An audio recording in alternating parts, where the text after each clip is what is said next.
नमः संस्कृताय मित्रों, कैसे हैं आप। विश्वास है कि आप लोग स्वस्थ होंगे, मस्त होंगे।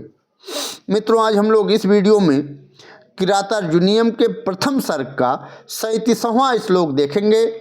इस वीडियो में हम लोग श्लोक की व्याख्या को और टिप्पणी को देखने वाले हैं। मैं हूं मनोज पांडे, आप देख रहे हैं मंगलम मंत्रा चैनल। मित्रों, अगर ये वीडियो आपको पसंद आ रही है तो इस चैनल को लाइक और सब्सक्राइब जरूर कर दीजिएगा और इस वीडियो को उन बच्चों तक भी शेयर कर दीजिएगा जिसको मटेरियल पढ़ने के लिए नहीं उपलब्ध हो पा रहा है और टीजीटी पीजीटी की तैयारी, एलटी की तैयारी वो संस्कृत सब्जेक्ट से कर रहे हैं। ठीक है, तो ज़रूर शेयर करिएगा मित्रों। ठीक है, आइए पहले हम लोग 37वां श्लोक का हम लोग पहले वाचन करेंगे, उसके बाद अर्थों को देखेंगे। ठीक है, अगर आप लोग 36वें श्लोक का अध्ययन नहीं किए हैं तो इस वीडियो के डिस्क्रिप्शन में 36वें श्लोक का लिंक दिया गया है, वहां जाकर के आप देख सकते हैं। ठीक है, तो आइए भारव के द्वारा जो रचित है किरातार्जुनीयम, उसमें यह श्लोक जो वंशज छंद का एक सुंदर सा श्लोक है, उसको हम लोग पहले वाचन करते हैं, उसके बाद इसके अर्थ को देखेंगे। ठीक है, इमामहं वेदन ताव किम धियम विचित्र रूपा खलु चित्र वित्तय विचिन्तयन्त्या भवदा पदं परां रुजन्ति चेतः प्रसभं ममाधयः रुजन्ति चेतः प्रसभं ममाधयः। यहाँ पर द्रौपदी युधिष्ठिर की मन स्थिति का वर्णन करती हुई कह रही है कि हे राजन, यहाँ दिया है अहम मतलब मैं, अहम मैं, अहम मैं। यह अहम का पद किसके लिए आया है? द्रौपदी के लिए। ठीक है, अहम मीन्स मैं, इमाम, इमाम इस तरह की, तावकीम आपकी, अर्थात यह तावकीम किसके लिए आया है? यह युधिष्ठिर के लिए आया है। ठीक है, अहम मैं, इमाम आपकी, तावकीम आपकी, धियम बुद्धि को, धियम बुद्धि को। कौन कह रहा है? द्रौपदी कह रही है कि हे राजन, अहम मैं, इमाम तावकीम धियम आपकी बुद्धि को न वेद न वेद नहीं जान पा रही हूँ। मैं नहीं जानती, आपकी बुद्धि को मैं समझ नहीं पा रही हूँ कि आपके दिमाग में कौन सा कीड़ा चल रहा है, आप क्या चाह रहे हैं। इसके पहले जान ही रहे हैं क्या कहे वह, कही कि किस तरह से आपका मन इन नकुल सहदेव को देख करके दुखित नहीं हो रहा, आप अपने धैर्य को नहीं छोड़ रहे हैं। और इस श्लोक में क्या कह रही है कि मैं आपकी बुद्धि को नहीं समझ पा रही हूँ प्रभु, आप किस मिट्टी के बने हुए हैं कि इतना कुछ होने के बाद भी, राज्य जाने के बाद भी हम भी बेइज्जत हो गए, सारी स्थितियाँ डिस्टर्ब हो गई, सभी भाई परेशान हैं आपके, उसके बाद भी आपकी बुद्धि को हम नहीं पहचान पा रहे हैं, आपकी बुद्धि को मैं नहीं जानती कि आप किस मिट्टी के बने हैं। ठीक है, और यहाँ दिया है खलु, यह अव्यय पद है। खलु निश्चित रूप से चित्त वृत्तयः, यहाँ दिया चित्त वृत्तयः, मन की जो वृत्तियाँ होती हैं वह विचित्र रूपा, विचित्र रूपों वाली होती हैं। ठीक है, कह रही है मैं इस तरह की आपकी बुद्धि को नहीं जानती हूँ कि आप क्या चाह रहे हैं, अभी और कितनी दुर्गति कराने वाले हैं आप। खलु निश्चित रूप से जो चित्त वृत्तियाँ, मन की जो वृत्तियाँ होती हैं वह विचित्र रूपों वाली होती हैं, विचित्र रूपा, विचित्र रूपों वाली होती हैं। ठीक है, और यहाँ दिया पराम, पराम में बहुत अधिक, भौदा पदम, भौदा पदम आपके ऊपर जो विपत्ति आने वाली है उसको विचिंतयन्त्या, उसको विचार करती हुई, मम आधेयः, मम मीन्स मेरी, आधेयः मतलब मानसिक व्यथाएं, आधेयः मीन्स मानसिक व्यथाएं, प्रसभम बहुत अधिक, बहुत अधिक, चेतः मेरे मन को, मेरे चित्त को, रुजंत परेशान करती हैं। यह सब सोच करके मेरे चित्त को यह रुजंती बहुत परेशान करती हैं। ठीक है, कौन कह रहा है, कौन कह रही है यह श्लोक? द्रौपदी कह रही है। ठीक है, इमाम हम वेदन ताव किम धियम विचित्र रूपा खलु चित्त वृत्तय विचिन्तयन्त्या भवदा पदां परां रुजन्ति चेतः प्रसभं ममाधयः।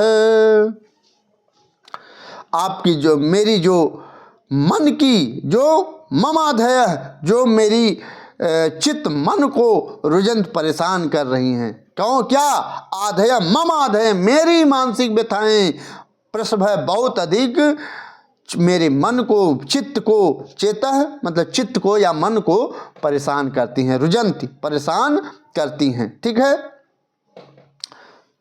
यहाँ पराम बहुत अधिक। ठीक है, अब आइए हम लोग क्या देखते हैं, विभक्ति इसमें देख लेते हैं। ठीक है, इसमें इमाम, यहाँ है इमाम। ठीक है, इमाम द्वितीया का एक वचन है, स्त्रीलिंग है। ठीक है, इमाम द्वितीया का एक वचन है। ठीक है, स्त्रीलिंग। और अहम, ये अहम पद किसके लिए आया है? यह द्रौपदी के लिए आया है। ठीक है, प्रथमा विभक्ति एक वचन का। ठीक है, अस्मत् शब्द का प्रथमा विभक्ति एक वचन। ठीक है, और यहाँ है धिय, धियम।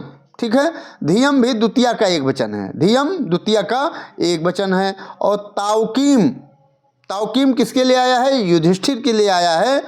ताउकीम मीन्स आपकी। ठीक है, द्वितीया का एक वचन है। ठीक है, भवदा पदम यहाँ दिया है, भवदा पदम द्वितीया का एक वचन है। ठीक है, और यहाँ दिया है पराम, यह भी द्वितीया का एक वचन है। ठीक है, और यहाँ दिया है चेतः, चेतः द्वितीया का एक वचन है, नपुंसक लिंग में। चेतः यह नपुंसक लिंग में रूप बनता है। ठीक है, द्वितीया का एक वचन। आधय, आधेय का अगर अर्थ पूछेगा तो क्या हो जाए? मानसिक व्यथाएं। ठीक है, और यह प्रथमा का बहुवचन है। आधेय क्या है? प्रथमा का बहुवचन है। ठीक, और वेद, वेद लट लकार प्रथम पुरुष का एक वचन है। यहाँ दिया है ना ऊपर, यहाँ है वेद ऊपर पहले लाइन में। वेद क्या है? लट लकार प्रथम पुरुष का एक वचन है। और मम क्या है? यहाँ देखिए मम, मम षष्ठी का एक वचन है, षष्ठी का एक वचन है। और आधेय मैंने बता ही दिया कि प्रथम पुरुष का बहुवचन है। ठीक है, बहुवचनांत है। ठीक है, और रुजंत भी बहुवचनांत है। ठीक है, रुजंत क्या है? बहुवचनांत है। ठीक है, आइए रुजंत, इसमें लट लकार प्रथम पुरुष का एक वचन है, मैंने बता ही दिया है। ठीक है,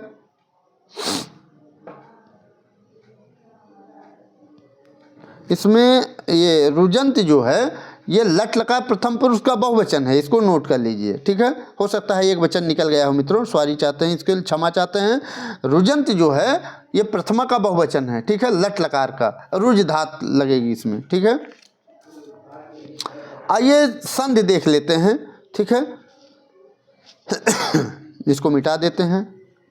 यहाँ है भवदा पदम। ठीक है, भवदा पदम में जस्त संधि है। ठीक है, भवत धन आपदाम, भवत धन आपदाम भवदा पदम। ठीक है, जस्त संधि है। और यहाँ ममाधय हमें कौन सी संधि है? इसमें अकः सवर्ण दीर्घ सूत्र से दीर्घ संधि हो जाएगी।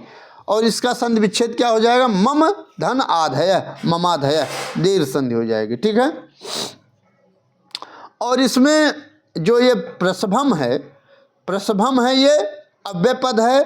और यहाँ खलु भी अव्यय पद है, और न यहाँ आया है, न भी अव्यय पद है। तीन अव्यय पद हैं। ठीक है, अव्यय। ठीक है, ये जान गए हम लोग। संधि देख लिए, विभक्ति देख लिए, अव्यय पद देख लिए। ठीक है, और रुजंत क्या है? क्रियापद है। ठीक है, अब आइए हम लोग समास देख लेते हैं। ठीक है, समास देख लेते हैं। यहाँ विचित्र रूपा, विचित्र रूपा हमें कौन सा समास है? इसमें बहुब्रीहि समास है। ठीक है, और समास विग्रह क्या होगा इसका? विचित्रम रूपम यस्याम ताः, विचित्रम रूपम यस्याः ताः, ठीक है, विचित्र रूपा, ठीक है, बहुब्रीहि समास। और इसमें भवदा पदम यहाँ दिया है ना तीसरी लाइन में, भवदा पदम में षष्ठी तत्पुरुष है, ठीक है, और भवदा पदम में समास विग्रह क्या होगा, भवतः आपदम, भवतः आपदम भवदा पदम, ठीक है, षष्ठी तत्पुरुष समास। चित्त वृत्तय यहाँ दिया है ना, चित्त वृत्तय दूसरी लाइन में, चित्त वृत्तय, ठीक है, षष्ठी तत्पुरुष इसमें भी है, ठीक है, चित्तस्य वृत्तय, चित्त वृत्तय, ठीक है, ये जान लिए। आइए थोड़ा सा हम लोग ये जो शब्द हैं उसको टिप्पणी देख लेते हैं। रुजंती, यहाँ रुजंती क्या है, क्रियापद है, ठीक है, रुज धातु लट लकार प्रथम पुरुष का बहुवचन है, ठीक है, और वेद, यहाँ वेद है ऊपर पहले लाइन में, तो वेद विद धातु से लट लकार का प्रथम पुरुष का एक वचन लगाएंगे तो वेद बनेगा, ठीक है। तावकीम यहाँ दिया है ना, तावकीम आपकी, युधिष्ठिर के लिए आया है, ठीक है, तवक से अण लगाएंगे और गीप लगाएंगे तो तावकीम बनेगा, ठीक है। धियम यहाँ दिया है धियम, ठीक है, द्वितीया है, ठीक है, धियम, धैय और किप लगाएंगे, कौन सा प्रत्यय लगाएंगे, क्विप प्रत्यय लगाएंगे तो धियम बनेगा।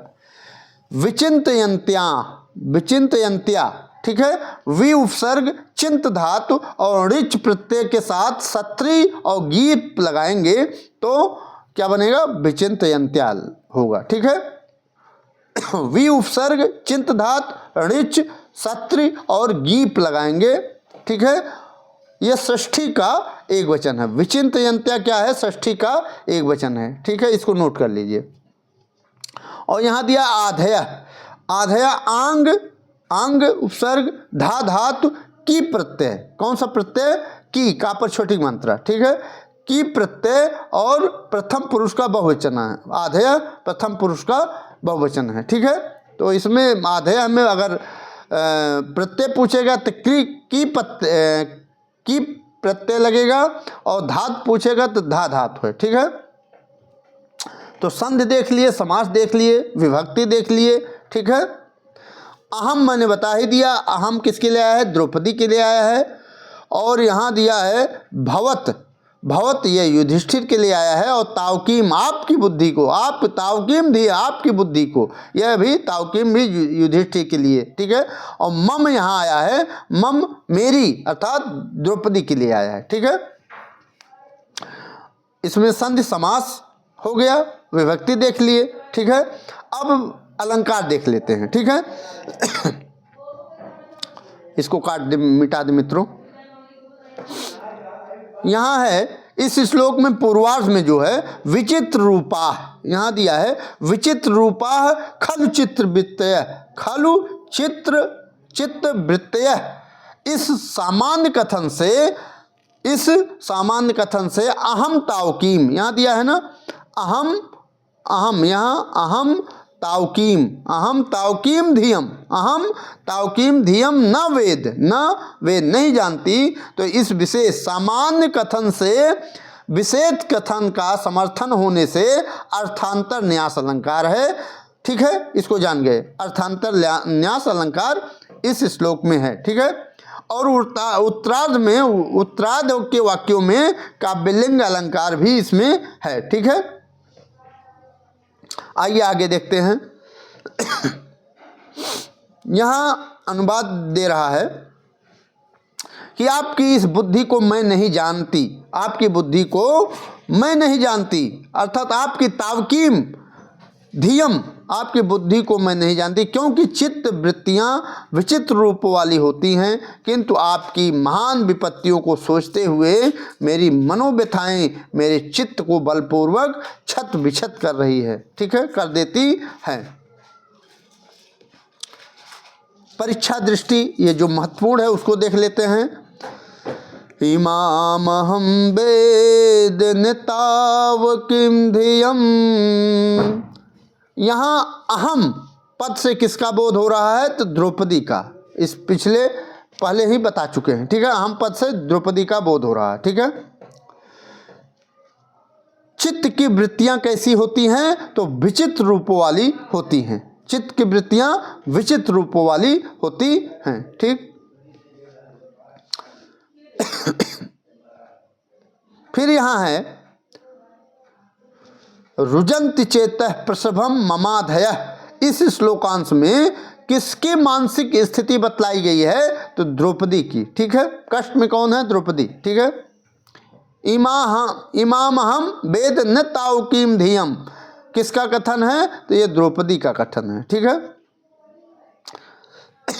मैं इमाम इस आपकी ताउकीम में आपकी धियम में बुद्धि को न वेद नहीं जानती हूँ। कौन कह रहा है? द्रौपदी कह रही है। ठीक है।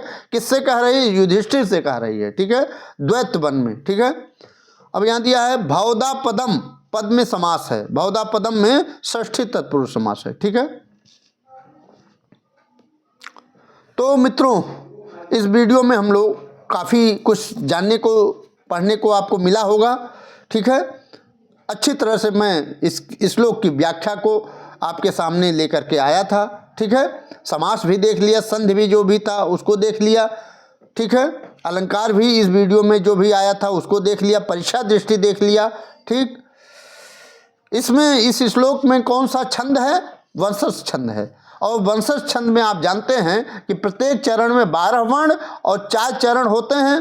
तो चारों चरण अगर मिला दिया जाए तो 48 वर्ण होंगे। ठीक है। तो वंशज छंद में प्रत्येक चरण में अगर पूछे तो 12 वर्ण और चारों चरणों में मिलाकर पूछे तो 48 वर्ण। ठीक है। आज मित्रों इतना ही इस वीडियो में। अगर यह वीडियो पसंद आई हो तो इस वीडियो को लाइक और चैनल को सब्सक्राइब कर दीजिएगा और इस चैनल को शेयर भी, इस लिंक को शेयर भी कर दीजिएगा मित्रों। ठीक है। मिलते हैं अगली वीडियो में। तब तक के लिए नमः संस्कृताय, वंदे मातरम।